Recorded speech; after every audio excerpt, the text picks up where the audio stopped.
ನಮ್ಮ ಕೊಪ್ಪಳ ಜಿಲ್ಲೆಯ ಯಲಬುರ್ಗಾ ಕ್ಷೇತ್ರದ ಶಾಸಕರಾದ ಬಸವರಾಜ ರಾಯರೆಡ್ಡಿಯವರು ಇಂದು ನಡೆದ ಸಚಿವ ಸಂಪುಟ ಸಮಾರಂಭದಲ್ಲಿ ನೂತನ ಸಚಿವರಾಗಿ ಪ್ರಮಾಣವಚನ ಸ್ವೀಕರಿಸಿದರು.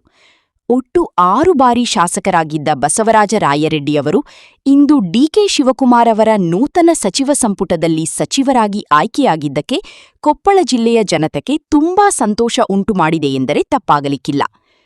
Reporter Bhimsenrao Kulkarni, GM news, Kushtagi.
ನಮ್ಮ ಕೊಪ್ಪಳ ಜಿಲ್ಲೆಯ ಯಲಬುರ್ಗಾ ಕ್ಷೇತ್ರದ ಶಾಸಕರಾದ ಬಸವರಾಜ ರಾಯರೆಡ್ಡಿಯವರು ಇಂದು ನಡೆದ ಸಚಿವ ಸಂಪುಟ ಸಮಾರಂಭದಲ್ಲಿ ನೂತನ ಸಚಿವರಾಗಿ ಪ್ರಮಾಣವಚನ ಸ್ವೀಕರಿಸಿದರು.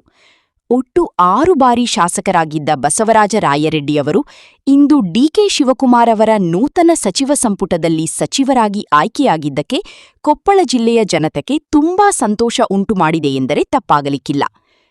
Reporter Bhimsenrao Kulkarni, GM news, Kushtagi.